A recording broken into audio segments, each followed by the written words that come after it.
Questions whenever y'all are ready. Your seniors, you've got at least three that we know will be back. So just tell us about what they've meant to the program. So much. I'll start with Kate Reese. Kate Reese came here when we didn't, she was our first McDonald's All-American. We didn't have a great program. There was no proof that we were going to be good. And she took a leap of faith and a chance on us. And it's been great. For me to have a starter, she's going to have started here for 5 years. And so that's pretty remarkable. And then just to start and then to be a star player just as we climbed. I can't say enough about her as a person, as a player, what she represents off the court, just her resiliency, how she's improved, and just like so many things. But just proud that she could be a part of that group, like the Sam Thomases and the Aries that have kind of lifted this program to the next level. And I think it's for her. I remember when we first got a commitment from her, she was, Allie was here, and she was watching us play, and we had won 6 games. So I know she was sitting there like, am I sure? Do I want to go to Arizona? Is this the right decision? And I'm sure people are like, are you sure? They're kind of bad. They won 6 games. But for her to still be committed to staying with Arizona and staying here the whole time has been great. And every college career is hard, and I think the decision to go back home or go back to Texas or stay here for a 5th year, I think it's a lot. And you don't see that loyalty nowadays especially. So I'm just happy that she's been that loyal player, and we've had a great relationship, and I'm just happy that she stuck it out for this long. And she definitely left her legacy. So. And Shayna, she's been here 4, she's played 3. Yeah. You've been in college for 6 years. What do you have to say about how she had to kind of step out of Aries' shadow? Yeah. So I think that Shayna has changed so much. If I look at Shayna when she first got here to who she is now, drastically different. I think she's learned so much. I think she's matured so much. I think it was great for her playing with Arie, competing against Arie, and then taking it over after Arie left as a point guard. And I think that it's been fun watching her go through all the transformation, just on and off the court. She was a lot sometimes in the first few years, but I think we can laugh about it now, and we don't. She's matured so much, but I think she's kind of came into her own, and the stuff that we harped on the first couple of years, you're finally seeing the improvement of that. We talked about her shooting, her turning the ball over, and she takes care of the ball now. She's hitting jump shots. She's more confident. She's making free throws now. So I'm happy to see that she's improved in areas, because as a coach, you're happy. And then off the court, she's improved. Shayna's really smart, and when she applies herself, she can do anything. And I think that her aspirations are to go pro, so she's going to leave here with a degree, and she's going to go pro, and I think she's going to have a great career. So just excited to see what the future holds for her, but she's been special for us. And Jade, you only had her 1 year. Yeah. So I wish I would have had Jade longer. Just who Jade is as a person, how she works. Jade works like a pro. If you go into the gym early, you will see Jade working. She's not just there shooting or shooting half-court shots or standing and talking and holding a ball. She is working. She's working on stuff that she needs to apply. Like she's working on downscreen. She's sweating. She takes care of her body. She rests. She does things like a pro. And I think that's a compliment when I've been talking to pro scouts and stuff and GMs that are friends of mine, and I talk about that because I think that's really important. I think everybody doesn't have that. So I wish I would have had her for longer. I think she would have had a great career here. But she's been good to have for this year. Helena, if we don't get Helena back. Yeah, I'm hoping Elena comes back. Elena's just been, okay, so when I first went to Spain, recruited Elena, she did not say one word. You could be with her for like a 2-hour lunch, and she would nod her head, maybe say thank you, maybe once. She did not talk. And Salvo talked to her, but he still had to talk at her, and then she would respond back every once in a while. Very shy, very introverted. And I look at pictures of us at La Rambla, which is that main street in Spain, and then I look at her now. She is so different. And me and her mom is actually here right now, her mom and dad, talk about that. Because she is just, now she's like life of the team, the jokester. And just to watch her come out of her shell, that's been amazing to watch.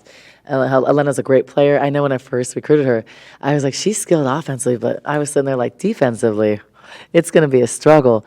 But she's turned out now. She's now, what is she on the defense, player of the year watch list? I mean, that's like a huge change and shift, and She's improved. Now just getting her to stay more aggressive, which I'd love. We've always talked about that. She's capable of doing that. She's going to be a good pro. And I hope it's after one more year from now. I hope she comes back to Arizona. I'm trying. She's one of my top recruits. Seems like there's two bubbles, maybe a bubble to get in the NCAA tournament, and is there a bubble to get into the top 16? How important is that? Yeah, so 3 bubbles, and there's a bubble to get into the top 4 in the Pac-12 tournament. So what's I don't think you have to worry about getting in the tournament, but Yeah. What's the importance of each, and how important is, to me, the 16 one seems big. It's really important because of home court. I think for a lot of reasons. So we really control our own destiny because these are some big games. There's no denying the fact Friday's a big game, Sunday's a big game, and then ending at Oregon schools is a big game. We need to try to win these 4 games and just take one game at a time. Utah's a really good team. We felt we had chances to win the game in Utah, and they're good, but we played good also. And to lose on the buzzer from free throws after, that was a hard way to lose. So I think everybody's going to be pumped up like they are too, to really go for that game. But if we don't win a few games here, we're not going to be a top 4 seed, and then we won't be a top 16. So the way I look at it, there's no pressure, but we have to win some games. I would say realistically probably 3 out of 4. I mean, I obviously want to go 4-0, but I'd say 3 out of 4 to be in that position because we're all so close. I know that I think the LA schools still face Utah, or to still face Stanford and Cal. So I think there's going to be some movement and some changes, but we're so close. I don't think we want to leave our fate into someone else's hands. So yeah, we want to buy in the tournament, and we want to be a top 16 so we can host at home. How hard is it to have to play that first day of the Pac-12 tournament? I mean, it's hard. I think at that point you're just playing, I think, adrenaline stuff. I think there's a day in between now, though, so there wasn't before. But I think it's just harder, one extra game versus one extra day of preparation. I think it makes a difference. And we're going to play good teams regardless. So I don't think we'll be able to catch second, but possibly third. So, I mean, but in my opinion, these are big games that we have to see where we're at and win some of these games. I think that will tell us a lot about how the tournament's going to be, in my opinion, because you got to be able to win these type of games. That first year did for Maddie when she kind of shadowed the team a little bit, and how much did it help her and her progression and how she's helping them? It's helped her tremendously. I think Maddie, gave her a taste of success at the highest level, and I think it made her work harder. I think it made her more aware of a lot of things because I saw a shift. And she worked really hard in the offseason. You see her body completely change from last year. And she's always been someone that worked hard. But I think her mindset and mentality changed because once you go there and you feel what that feels like, I mean, she was a high school kid, like a month removed from high school or 2 months removed from high school, goes there and had opportunities. So she had opportunities in the tournament to play. And there was even some games really early that we probably lost some games because she was new, not knowing our system, and I put her in because I knew long-term it would pay off. So I think it helped in every way. I think with Lauren Ware, too. And unfortunately, we can't have Lauren for this year because I wish we could have her just for the playoffs, but it would burn a year, so it's not worth it. But she's an important part of what we do. And I didn't realize until probably the last month. I knew we'd really miss Lauren, but I really felt it at points this year. Like I felt it in just our system and our awareness of things and the way we execute things. With her, we would have been a lot better. And a lot better inside, and a lot more size, adding another 6'5" kid. So we have really missed her in way more ways than I would have thought. Are you confident she's going to be able to come back here healthy and be here next Yeah, year? for sure. I mean, she's going to be in practice in the next week. So she's already limited in practice, but she'll be full practice, which is hard, too, because at full practice, I'm going to be sitting there thinking, like, you can't play? Like, we need you to play. We need another 6'5" player. I mean, but just the way she's smart. She's an incredible communicator, and those are things we've missed. She's a really good post defender. She's active. She's long. So, yeah. But I think also even for practice it's going to help because she'll go against our post players with height because when we play teams with height, it's given us problems. It would really burn a year if she just plays this short amount. Yeah, that's the thing. I know. But I think otherwise everybody would do that. They'd get you healthy, let you play in the playoffs, and then not. So I think she would burn a year. We're going to find out the compliance because that was something I was like looking into, like, okay. Because I thought it's a percentage, but I think you have to start the season playing. So, yeah. If that's the case, which I don't, I'm like 99.9% sure we can't. But, yeah, if we could, that would be amazing. But it's also putting her in a hard situation. She's not in game shape, but still just having that depth because we really could use her in 3 to 4 weeks. But And Go ahead.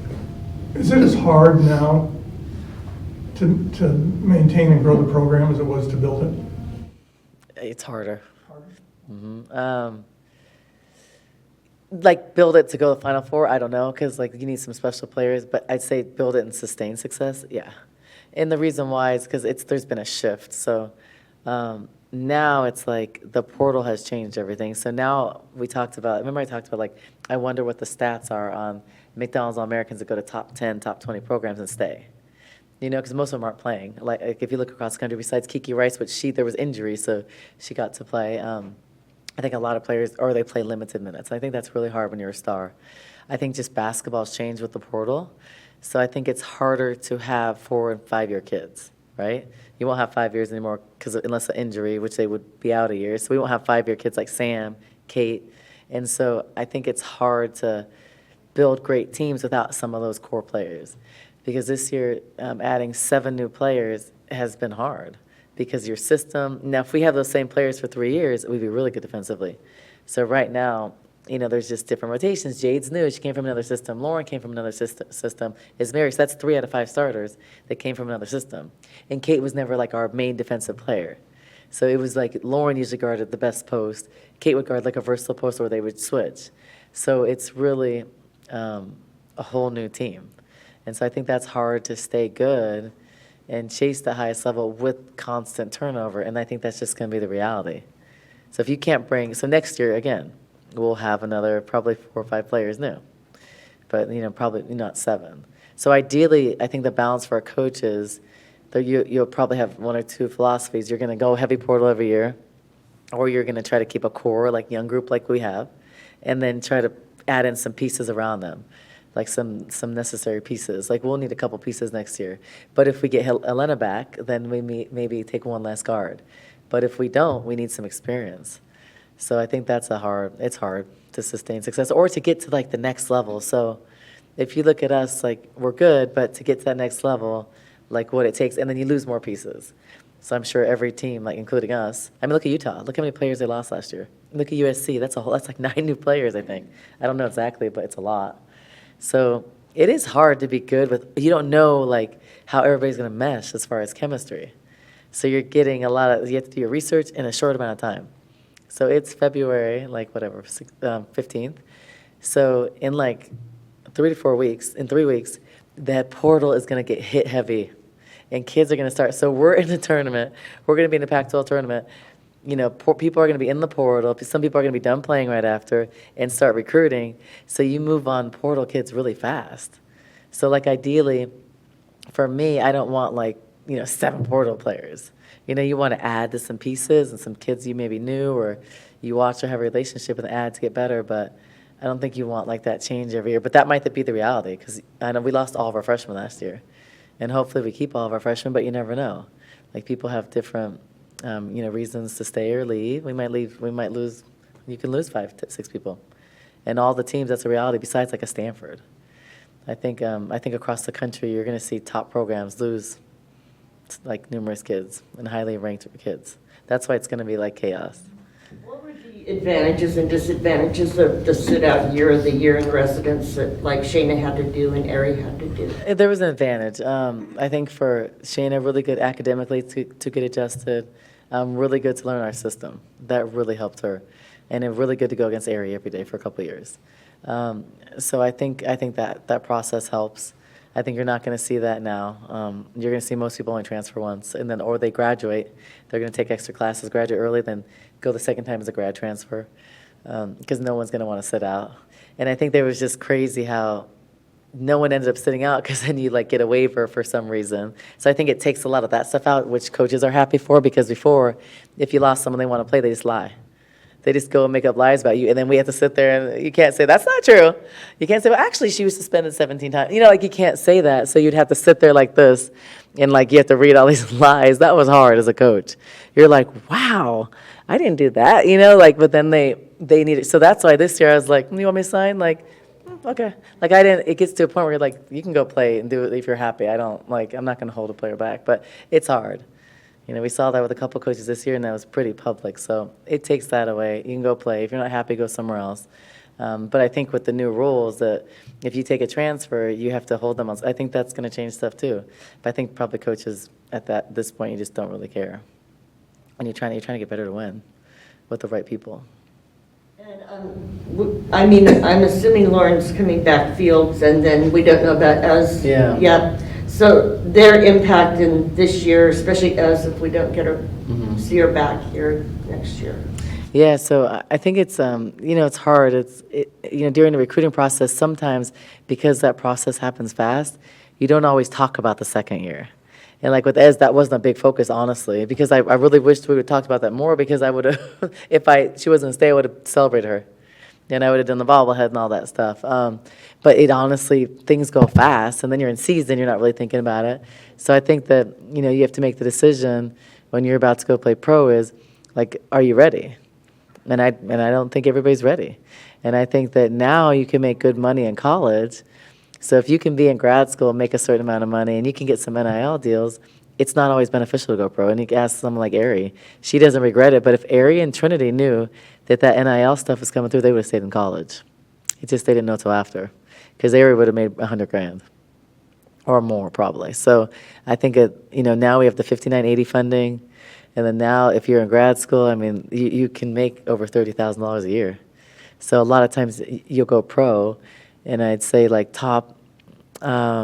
if you're not like a top 10 draft pick of the WNBA, you're not making more than $70,000. You're probably making more like 20 to 35. So you'll make that in college. So why not stay in college, get better, be on a good team, get more recognition, you'll make more money later. And that's the reality. And that's not the reality that sometimes agents or other people are telling the players, but that is the hard reality. And I think they did that when I was playing. Everybody exaggerates, and they all say they make more than they do. But like, and a lot of times, Salvo's dad owns a club. Like, we know the market. Like, I know, I played in it 13 years, and Salvo coached pro in Italy for 10 years. So we know like what those teams pay. And so I think you can make more money in college. I mean, Sam probably made as much money as she's making overseas right now, which is good, but she made that probably last year off of T-shirts. So then you have to be resourceful, you have to want to do that, so there's stuff like that, but I mean, I would stay in college another year. So hopefully she does. So this weekend it's 4 games, men's, women's, men's, women's. Do you remember when you played in college? You guys probably played the same days back then. You probably played Thursdays, Saturdays. I don't remember.